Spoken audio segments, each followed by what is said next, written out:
Capítulo 300 de Blue Lock. Deixa eu acender a luz. Capítulo emocionante. Capítulo de despedida. Mikajireu fez um discurso e tanto. Nagi também fez um discurso e tanto. Na verdade foi só o Nagi, né? Mas enfim. O Nagi entrou para o portão dos perdedores e este portão está fechado. A fase 2 de Blue Lock, Liga Neo Egoishi, foi concluída e nós teremos a próxima etapa já sendo revelada no final deste capítulo. Qual vai ser? Não sei. Fica aqui comigo que eu vou te contar no final deste vídeo. No mais, se inscreve no canal, curta e compartilha o conteúdo. Vamos continuar crescendo por aqui. Tem Discord aí embaixo na descrição, tem mangás em promoção, redes sociais e muito mais. Vamos começar porque nós temos o Nagi agora falando com o Reu.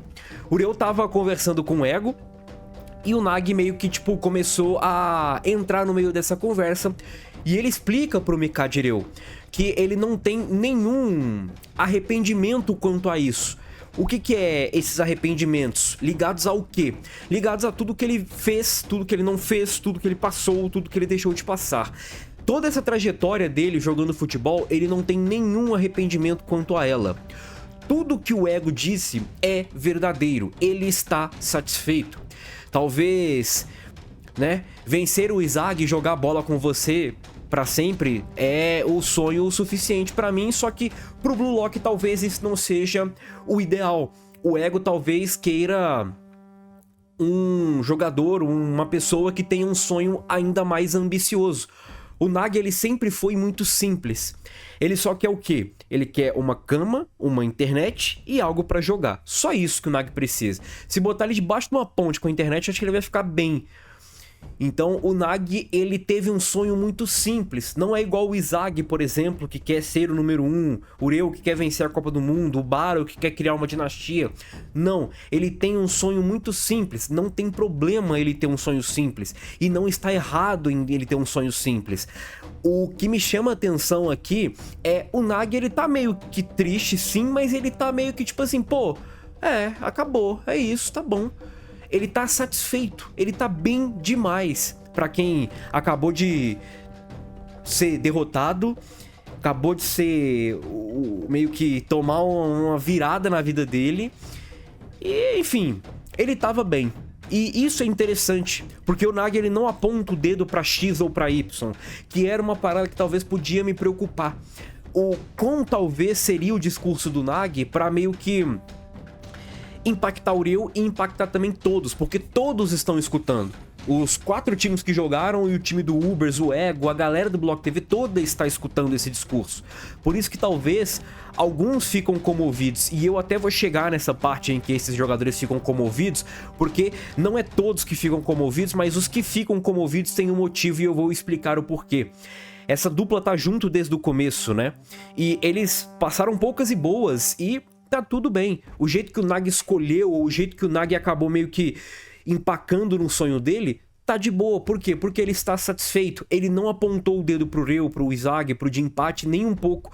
Ele simplesmente falou, eu tô de boa, eu perdi, talvez eu tenha feito algumas coisas erradas, talvez não, e é isso, tá tudo bem. Isso eu achei bem legal do Nagi, porque o meu medo era que o Reu pudesse morrer nessa cena. O Reu, ele pode acabar tendo um pouquinho de dificuldade, mas talvez o Reu continue jogando bola, porque agora ele tem um pedido meio que para ser concluído. O próprio Nagi, ele fala que tipo assim, olha, se talvez eu não tivesse me aliado a você, talvez eu teria sim um futuro diferente, mas eu fiquei com mais medo de perder você, jogar futebol sem você, do que de fato me tornar ou não me tornar o melhor do mundo, né? Eu fiquei com mais medo de não jogar bola com você do que não conseguir me tornar o melhor do mundo, e por isso talvez o Nagi, ele tenha voltado pro Reu. E tá tudo certo, tá tudo bem. O Ego, ele aponta isso como um erro, mas pro Nagi não foi um erro. Por quê? Porque o Nagi, ele quis isso. Agora, o Ego, ele não pode ficar segurando o camarada ali. O Ego, ele tá fazendo o trabalho dele, o Nagi fez o que ele quer. E o Nagi, ele não está meio que apontando o dedo pra ninguém. Isso que é o mais importante aqui. Agora nós temos o Mikajireu falando. O Nagi, ele pede desculpas porque ele fala que não conseguiu chutar, ele tocou pra você, enfim, tocou pro Ureu, né? Ele não conseguiu chutar, e o Ureu começa a fala pra, tipo, que ele não deve desculpas pra nada, porque o futebol era uma parada que nem ele queria jogar, mas ele acabou forçando o Nagi a jogar, então o Ureu meio que ele se sente culpado quanto a isso. Mas o Ureu, ele é surpreendido. Por que que ele é surpreendido? Porque o Nagi, ele fala que todos os momentos que ele viveu com o Ureu jogando bola fez dele feliz.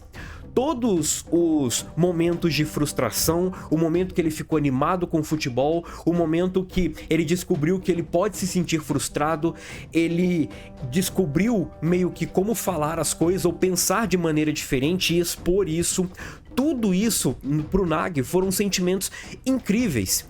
E certamente toda essa trajetória dos dois no futebol é o tesouro para o Nagi. E o que é esse tesouro? Não é o Mikajireu propriamente dito. É todos os sentimentos que o Mikajireu proporcionou para o Nagi quando ele chamou para jogar bola. Porque eu lembro no spin-off que o próprio Nagi ele fala sobre Ureu com os Zantetsu e meio que tipo assim, pô, ninguém dava a mínima para mim. Eu era simplesmente um preguiçoso que ninguém dava bola. Ureu confiou, acreditou em mim e por isso que eu jogo bola. Tudo isso pro Nagi é o tesouro. Ele jogar bola, ele ter vivido esses sentimentos, ele ter experimentado coisas novas, fez do Nagi uma pessoa diferente. E ele entende que a vida dele jogando bola por conta do Ureu é uma vida muito maneira, muito legal, por isso que ele considera isso como sendo um tesouro. Muito interessante, mas o Nagi ele entende que com o Ureu ele se sentia bem porque ele não precisava se sentir um prodígio. O que é o prodígio? O próprio Ego ele fala no capítulo anterior. O Nagi ele faz coisas que colocam o hype nele muito alto. Depois daquele voleio quíntuplo, todo mundo imaginou que o Nagi fosse voar na Liga Neo Egoishi. Inclusive a galera, tanto que a proposta dele por conta de um gol foi 88 milhões. Tem gente que fez 3 aí e ganhou 100 milhões, como por exemplo o Baro, se eu não me engano naquele mesmo momento, inclusive. Ou seja, um gol do Nagi valeu para um monte de gols ali da galera. O Nagi ele não queria essas expectativas porque as expectativas acabariam gerando talvez um fardo que ele não queria carregar. Não é nem que ele não consegue carregar, ele não queria carregar. O Nagi mesmo ele fala que de fato, cara, talvez se a gente continuasse seguindo por conta própria os nossos caminhos, a gente ficaria bem forte e talvez a gente pudesse até ganhar a Copa do Mundo, os seus melhores do mundo. Mas isso acabou, cara. Adeus, Ureu, se torne o melhor do mundo por conta própria. E agora nós temos Ureu simplesmente derretendo de chorar.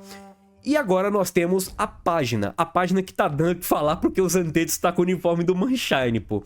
O Zantetsu é do PXG, cara. Mas enfim, acontece, isso provavelmente vai ser corrigido no volume final. E nós temos todos esses jogadores nessa página e eu quero dar destaque para uma thread que eu fiz lá no Twitter. Eu vou deixar o link dela aí na descrição ou no comentário fixado e vou falar um pouco desses jogadores. Igarashi, Baro, Zantetsu, Shigiri, Kunigami, Bachira e Izagi no telão. Todos esses jogadores estão juntos jogando contra ou com Mikage e Nagi desde o começo da obra. Zantetsu desde o começo com, o Baro jogou contra no começo, Igarashi jogou contra, Shigiri jogou contra, o Bachira jogou contra, o Kunigami jogou contra, o Izagi jogou contra. Na segunda seleção tivemos aí alguns que jogaram contra e com, alguns que jogaram contra, alguns que jogaram com. Então, desde sempre, esses jogadores estão com o Nagi e com o Mikajireu. Estão com ou contra. E às vezes até os dois, né? Como, por exemplo, o Shigiri. Ele enfrentou o Nagi e jogou com o Nagi. E esses camaradas, tirando o Mikajireu e Nagi, esses camaradas sabem mais do que ninguém o quão próximo e o quão impactante era essa parceria entre os dois. Por isso que essa scan é muito importante. Assim, o Buda ele não tá chorando por conta disso, tá? O Buda tá chorando porque ele tá fora, mas ele não está chorando por conta disso, mas claro que o impacto dessa conversa pode otimizar o choro do Buda. E, obviamente, cada um vai ter sua reação, cada um vai ficar de um jeito, vai responder de uma maneira diferente, e óbvio que os olhos acabam marejando, porque esse discurso foi sim pesado. Izag grita, Izag chama a atenção do Nag pelo telão, enquanto a galera e o próprio Nag estão indo ali na direção do portão dos perdedores, e o Izag com os olhos cheios de lágrima, nós temos o Izag gritando: não desista do futebol. E é bem interessante porque a primeira vez que o Izag conheceu o Nag, ele fala para não subestimar o futebol. Você acha que o futebol é fácil assim? Não subestime o futebol. E olha só o que aconteceu, olha a reviravolta que aconteceu na vida desses dois jogadores, né? Enquanto o Nag era o prodígio para ser meio que o principal talento a pegar esse top 1 do Jinpachi Ego, o Izag era um dos últimos jogadores. E agora o Izag é top 1 e o Nag nem sequer no projeto vai continuar. O Nag, ele olha de canto de olho assim, meio que... ah, é o Izag. E ele tem sim o início, o indício de um hype ali nos olhos dele, uma aura saindo dos olhos dele. Isso eu acho interessante. Isso provavelmente vai ser abordado no Blue Lock, no spin-off, no caso, do Blue Lock.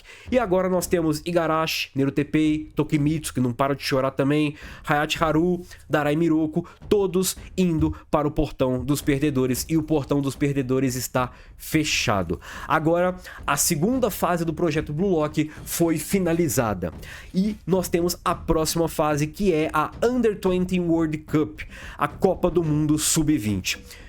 É, rapaziada, chegamos no maior torneio, no maior arco de Blue Lock até então, que vai ser esse arco Sub-20. Semana que vem não teremos capítulo, e eu acredito que até começar esse arco aí, nós teremos uns 2, 3 capítulos aí de férias e tudo mais. Belezinha? Rapaziada, comente suas expectativas, segue o canal, tamo junto, e é nóis. Fui!